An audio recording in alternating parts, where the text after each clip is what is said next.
January and February are the perfect months to declutter your home, and we have a doctor in the house who specializes in helping people declutter. Dr. Nikki Crawford joins us now. Dr. Crawford, you're also a life coach.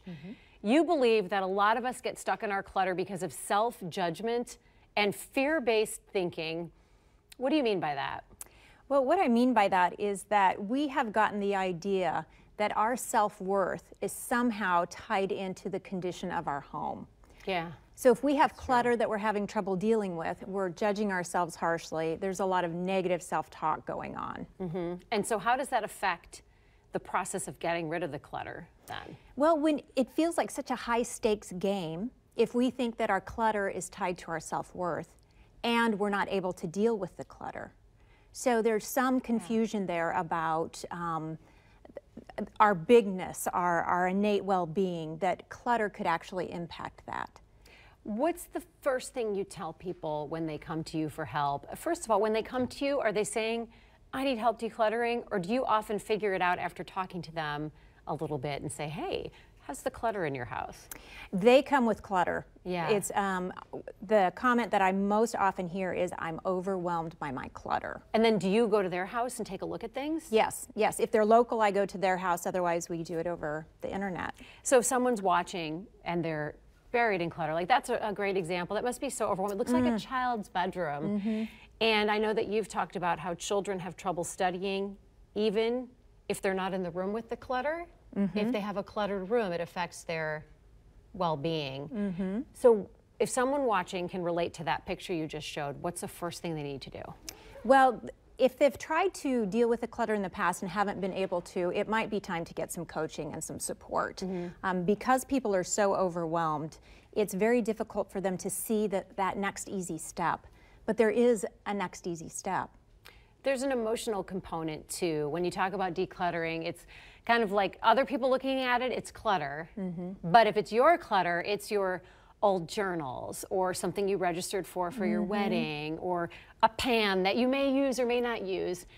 How do you help people let go of those items? Are there certain phrases you use that have worked? I know you said one phrase, and I'll share it with the audience in a moment, but you said something that really helped me when I was working to declutter my home. What kinds of phrases do you use for your clients? Well, if you can just ignore the negative self-talk that's running through your mind and be more loving with yourself and just tell yourself, my clutter is not me. And I've got this, I can do it. It's just one little step after the other. It's like climbing a mountain. It's just one small step at a time. One item. The thing that you said that was so helpful, and it was probably just like breathing to you to say this. You said, just ask yourself, what's the worst that could happen?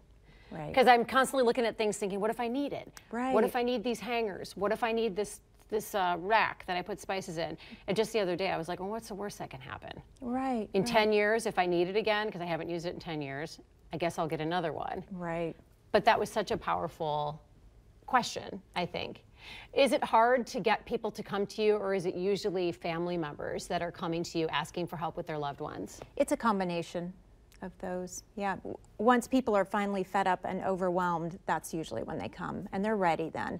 They're ready to make a change and expand their life. When you're looking at a home, is there a difference, a clear difference between severe clutter and hoarding? Yeah, it's really a continuum.